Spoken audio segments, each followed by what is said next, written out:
بها وذروا الذين يلحدون في أسمائه الحمد لله رب العالمين والصلاة والسلام على رسوله الأمين وعلى آلہ واصحابہ اجمعین وبعد۔ محترم ناظرین، آج کے اس ایپیسوڈ میں ہم آپ کی خدمت میں اللہ تبارک و تعالیٰ کا ایک نام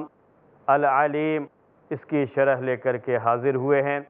اللہ تبارک و تعالیٰ کا یہ نام قرآن میں بڑی کثرت سے آیا ہوا ہے، تقریباً 150 جگہوں پر یہ نام آیا ہے،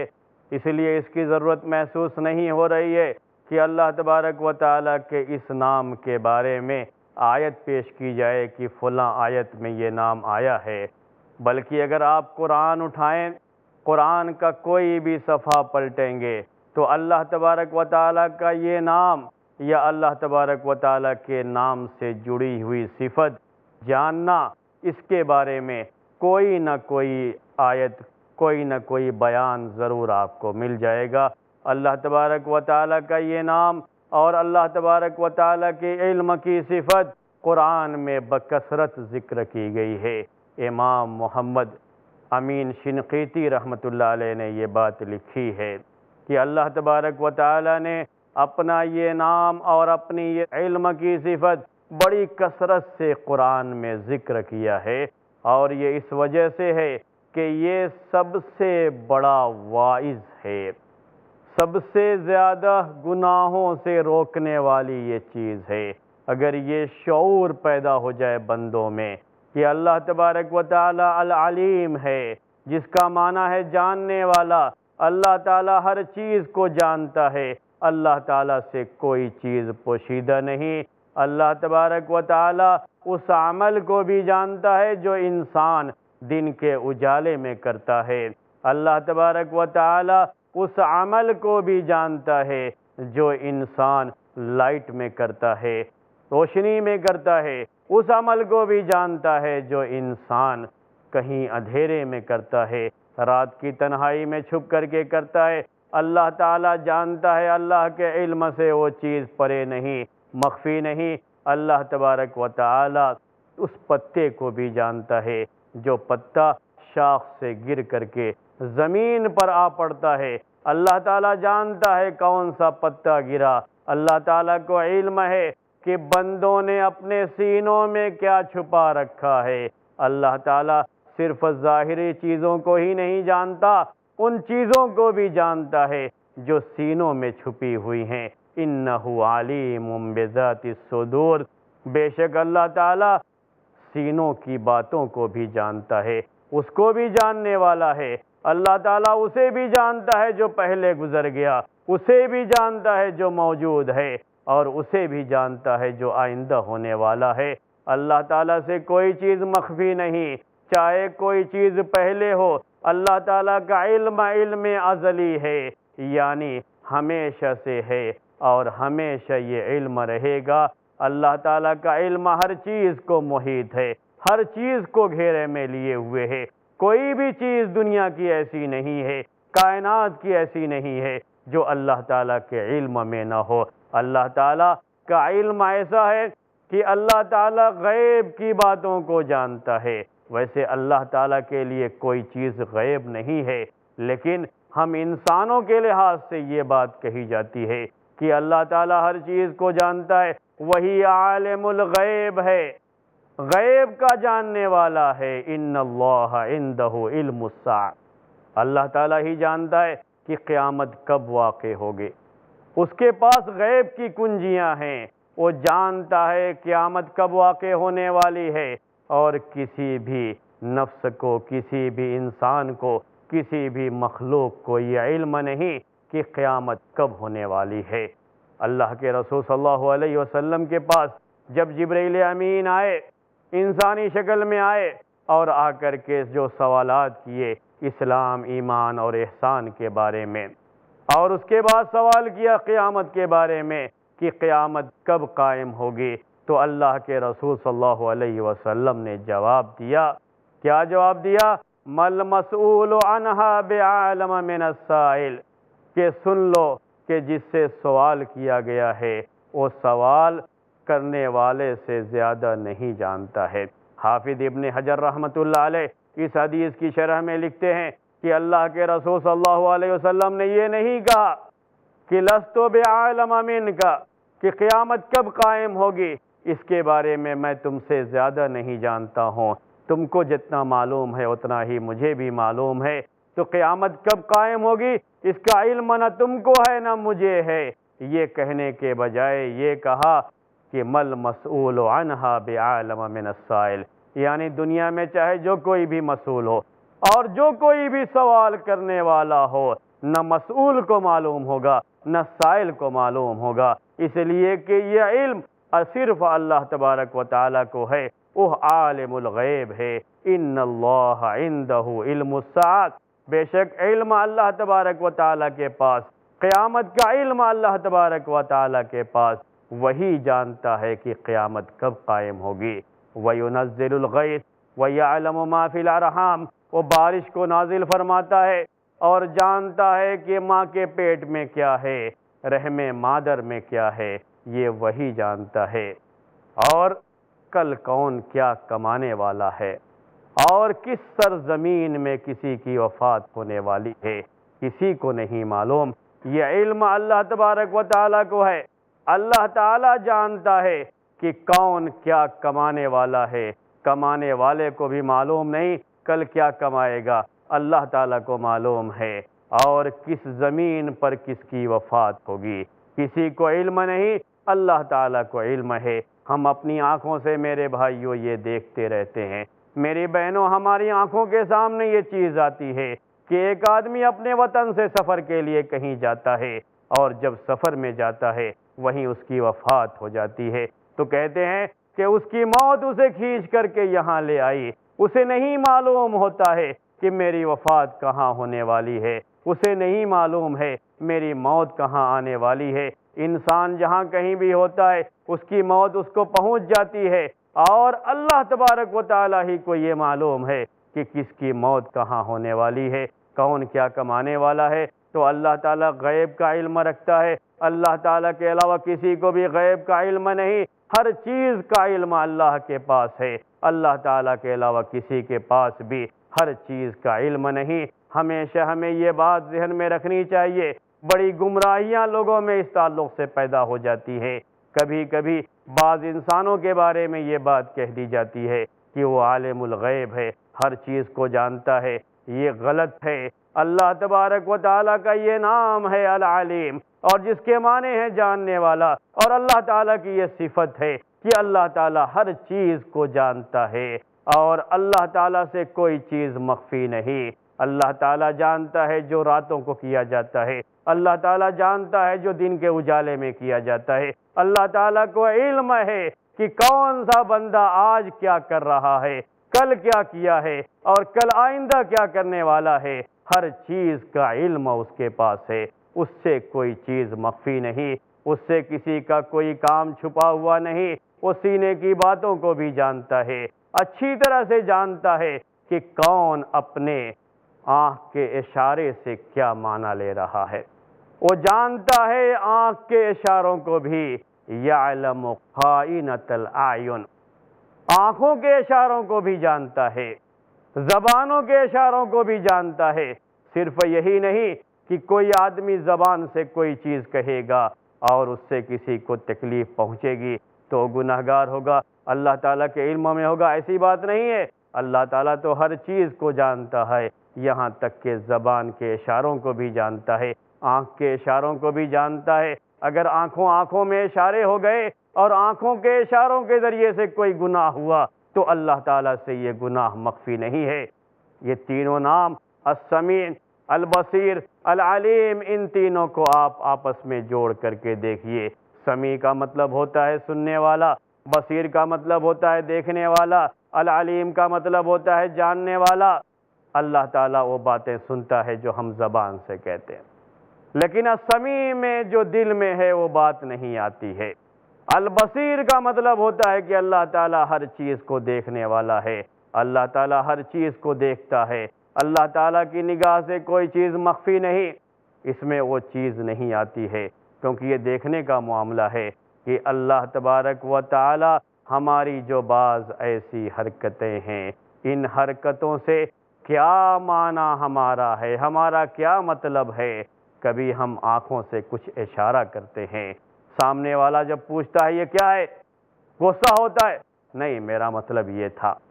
مطلب کیا تھا، کیا نہیں تھا، اللہ تعالیٰ کو اچھی طرح سے معلوم ہے، کیونکہ وہ علیم ہے، وہ جانتا ہے۔ اگر ہم آنکھ کے اشاروں سے بھی کسی کو تکلیف پہنچائیں گے، اگر ہم ہاتھ کے اشاروں سے کسی کو تکلیف پہنچائیں گے، اگر ہم زبان کے اشاروں سے کسی کو تکلیف پہنچائیں گے، تو اللہ تبارک و تعالیٰ کے یہاں ہمارا یہ جرم نوٹ ہوتا ہے، کیونکہ اللہ تبارک و تعالیٰ السمیع ہے، سننے والا ہے، البصیر ہے، دیکھنے والا ہے، العلیم ہے، جاننے والا، ہر چیز کو جانتا ہے۔ اگر کوئی شخص آنکھ کی پلک کو جھپکا کر کے بھی کوئی بات کہتا ہے اور کوئی اشارہ کرتا ہے، تو اللہ تعالیٰ سے یہ چیز پوشیدہ نہیں رہتی، اللہ تعالیٰ کے یہاں یہ چیز بھی نوٹ ہوتی ہے۔ اللہ تعالیٰ سینے کی باتوں کو بھی جانتا ہے۔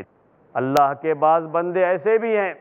جو زبان سے کہتے کچھ اور ہیں، ان کے دل میں کچھ اور ہوتا ہے، سامنے والے کو دھوکہ دیتے ہیں۔ زبان سے تو بڑی میٹھی میٹھی باتیں کرتے ہیں، چکنی چپڑی باتیں کرتے ہیں، اور یہ ظاہر کرتے ہیں کہ میں تمہارا بڑا خیر خواہ ہوں، مجھ سے بڑا خیر خواہ کوئی نہیں، لیکن دل میں دشمنی چھپی ہوئی ہوتی ہے۔ زبان سے تعریفیں کرتے ہیں، سامنے ہوتے ہیں تو تعریف کے پل باندھتے ہیں، لیکن دل میں دشمنی چھپائے ہوئے ہیں، عداوت دل میں چھپی ہوئی ہے۔ یہ دل کی چھپی ہوئی عداوت اللہ سے مخفی نہیں، ہم سامنے والے سے اسے چھپا سکتے ہیں، لیکن اللہ تعالیٰ سے یہ چیز چھپی ہوئی نہیں۔ اسی لیے وہ منافقین جو زبان سے ایمان کا دعویٰ کرتے تھے لیکن دلوں میں ایمان نہیں تھا، اللہ تعالیٰ کے یہاں یہ سب سے بڑے مجرم گردانے جاتے ہیں اور سب سے سخت عذاب ان کو ہونے والا ہے۔ محترم ناظرین، اب وقت ہو چلا ہے ایک بریک کا۔ ایک چھوٹے سے بریک کے بعد پھر ہم آپ کی خدمت میں حاضر ہوں گے اور اس نام کی مزید شرح آپ کے سامنے کریں گے۔ تب تک کے لیے اجازت دیجیے۔ السلام علیکم ورحمۃ اللہ وبرکاتہ۔ وَلِلَّهِ الْأَسْمَاءُ الْحُسْنَى فَادْعُوهُ بِهَا۔ خوش اخلاقی، ملنساری، آداب و احترام کی عادت اور صرف اللہ ہی کی عبادت۔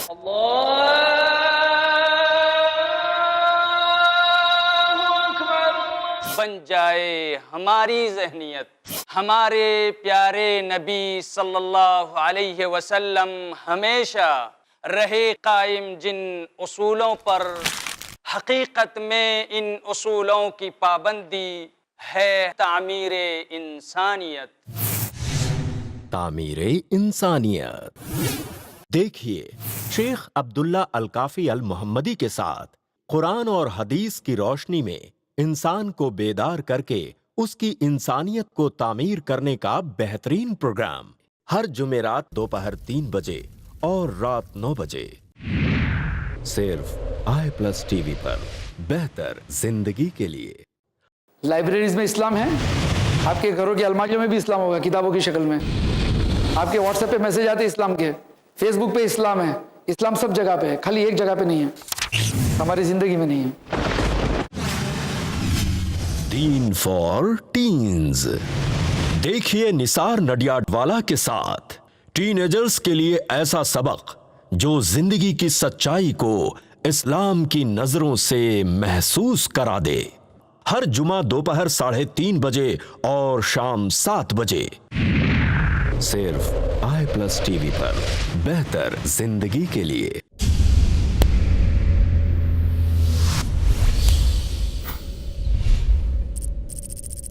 اپنے کیبل یا DTH آپریٹر سے i+ ٹی وی آج ہی ڈیمانڈ کریں۔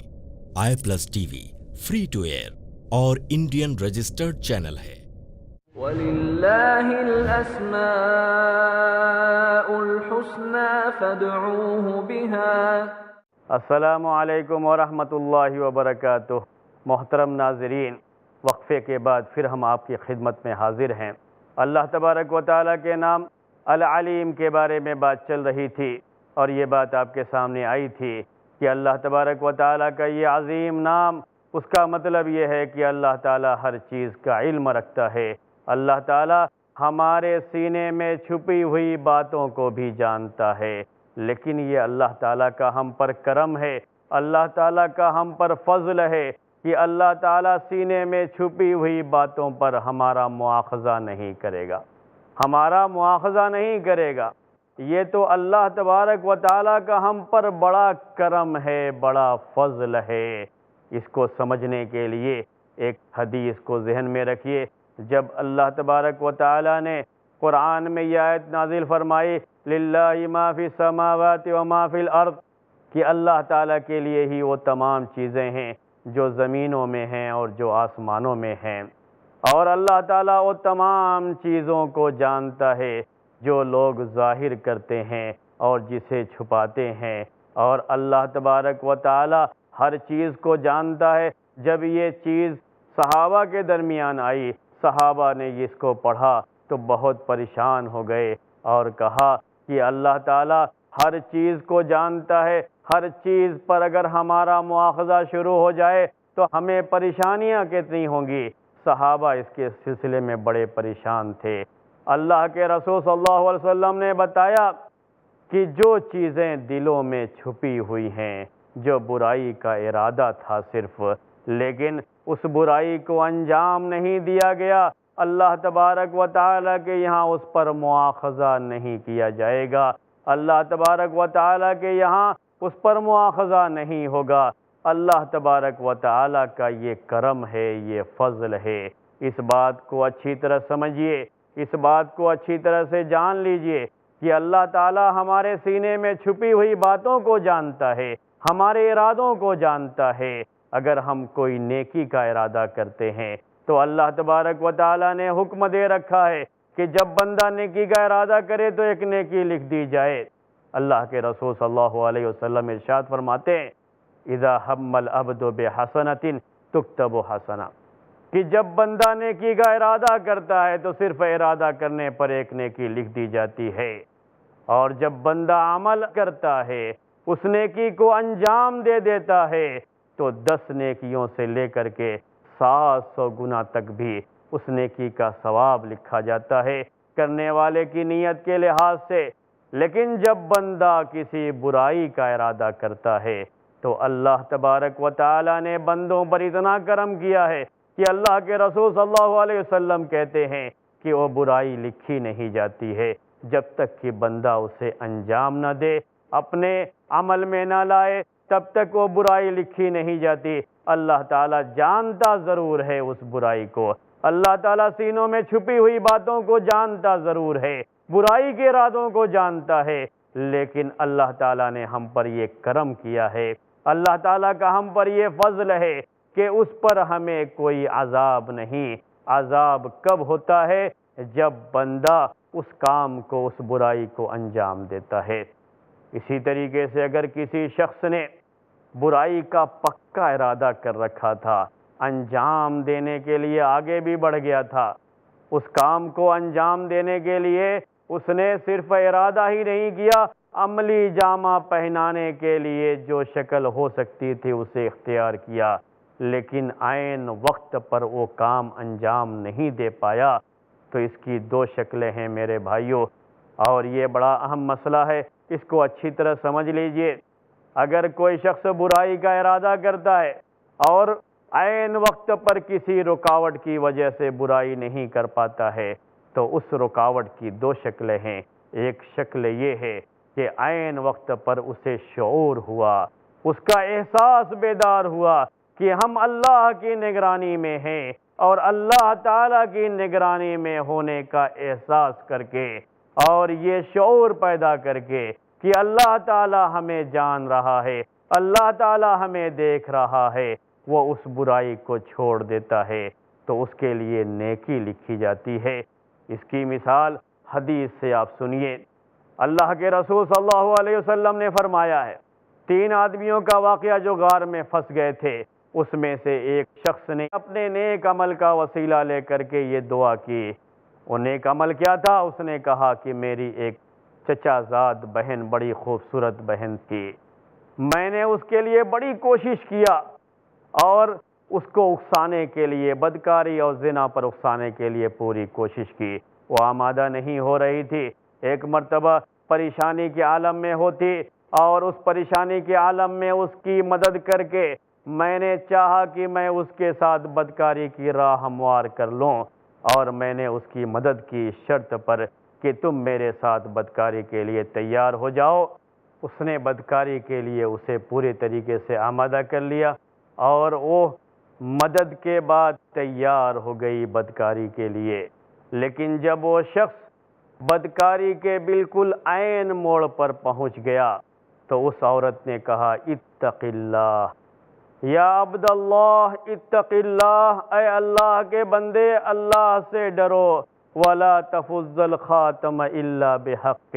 اللہ تعالیٰ نے جو یہ مہر لگا رکھی ہے اور جو بکارت مجھے دے رکھی ہے، بکارت کے اس پردے کو تم نہ پھاڑو، زائل مت کرو، میرے ساتھ یہ بدکاری مت کرو، اللہ سے ڈرو، اللہ کا تقوی اختیار کرو۔ جب اس خاتون نے یہ بات کہی تو اس شخص نے کہا کہ میرے دل میں اللہ تعالیٰ کا جو خوف پیدا ہوا، اس خوف کی وجہ سے میں نے چھوڑ دیا، بدکاری کا وہ ارادہ میں نے بدل دیا۔ اے اللہ، اگر میں نے تیری خوشنودی کے لیے اور تیرے تقوی کی وجہ سے، تجھ سے خوف کی وجہ سے میں نے یہ نیک کام انجام دیا اور اس برائی کو میں نے چھوڑ دیا، تو اللہ تو ہمارے لیے اس چٹان کو کھول دے۔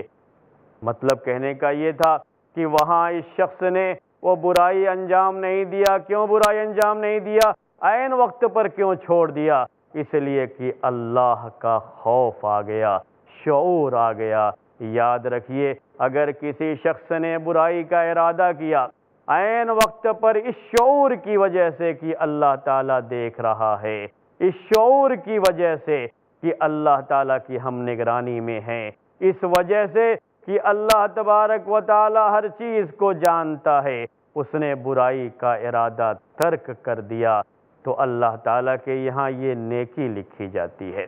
اگر کسی شخص نے برائی کا ارادہ کیا اور پکا ارادہ کر کے برائی کو انجام دینے کے بالکل قریب پہنچ گیا، لیکن عین وقت پر رکاوٹ آ گئی، یہ رکاوٹ اللہ کا تقوی نہیں ہے، یہ شعور نہیں ہے کہ ہم اللہ تعالیٰ کی نگرانی میں ہیں، یہ شعور نہیں ہے کہ اللہ تعالیٰ ہمیں دیکھ رہا ہے، بلکہ کوئی ظاہری رکاوٹ آ گئی اور اس وجہ سے اس نے چھوڑ دیا، تو ایسا شخص کا گناہ لکھا جاتا ہے۔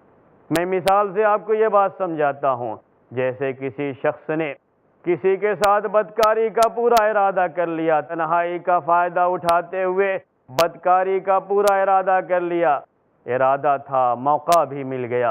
اور تنہائی بھی مل گئی، دیکھا اچھا موقع ہے، موقع سے فائدہ اٹھا دیا جائے، لیکن عین وقت پر کوئی شخص وہاں پر آ گیا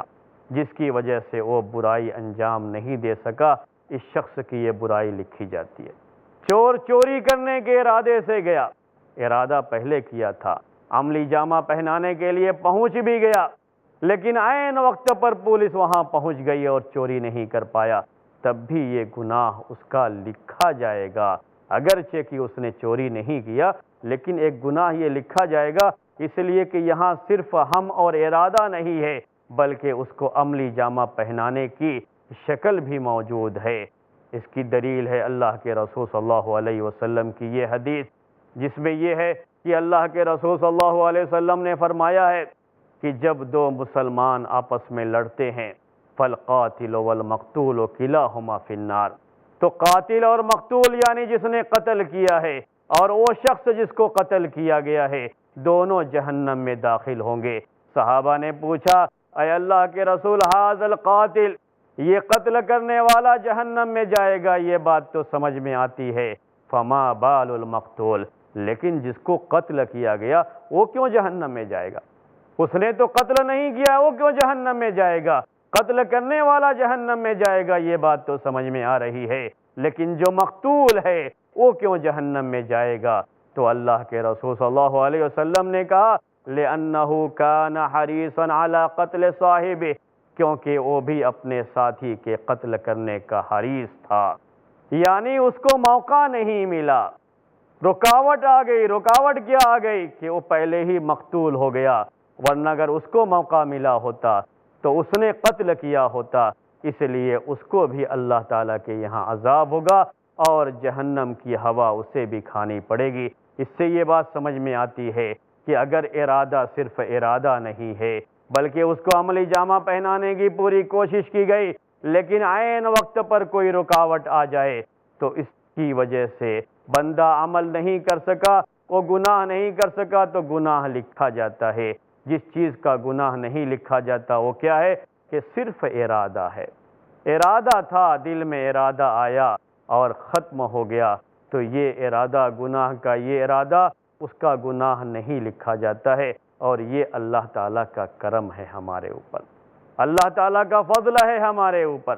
اللہ تبارک و تعالیٰ کے اس نام پر ایمان کا تقاضا یہ ہے کہ ہم ہمیشہ اس بات کو ذہن میں رکھیں کہ ہماری کوئی بھی حرکت اللہ تعالیٰ سے مخفی نہیں ہے، ہماری کوئی بھی چیز اللہ تعالیٰ سے پوشیدہ نہیں ہے۔ اللہ تعالیٰ ہماری ہر چیز کو جانتا ہے، اللہ تعالیٰ ہمارے ہر کام کو جانتا ہے، اللہ تبارک و تعالیٰ ہمارے سینوں میں چھپی ہوئی چیزوں کو بھی جانتا ہے۔ اگر ہم زبان سے کہتے کچھ ہیں، دل میں بات کچھ اور ہے، تو ہم سامنے والے سے اسے چھپا سکتے ہیں، لیکن اللہ تعالیٰ ہمارے دل کی چھپی ہوئی باتوں کو جانتا ہے۔ ہم سامنے والے کو دھوکہ دے سکتے ہیں، اللہ تعالیٰ کو دھوکہ نہیں دے سکتے، کیونکہ وہ علیم ہے، اور ایسا علیم ہے کہ علیم بذات الصدور، سینے میں چھپی ہوئی باتوں کو بھی جانتا ہے، دلوں میں چھپی ہوئی باتوں کو بھی جانتا ہے۔ اس لیے ہمارا ظاہر، ہمارا باطن سب یکساں ہونا چاہیے۔ ہمارا ظاہر الگ ہو، ہمارا باطن الگ ہو، ایسا نہیں ہونا چاہیے، کیونکہ ظاہر اور باطن کے تضاد سے ہم انسانوں کو دھوکہ دے سکتے ہیں، اللہ کی مخلوق کو دھوکہ دے سکتے ہیں، لیکن اللہ تعالیٰ کو دھوکہ نہیں دے سکتے۔ محترم ناظرین، آج کے ایپیسوڈ کا وقت ختم ہو رہا ہے، اس لیے ہم آپ سے اجازت چاہتے ہیں۔ اگلے ایپیسوڈ میں پھر آپ سے ملاقات ہوگی، تب تک کے لیے اجازت دیجیے۔ السلام علیکم ورحمۃ اللہ وبرکاتہ۔ نسألك يا من هو الله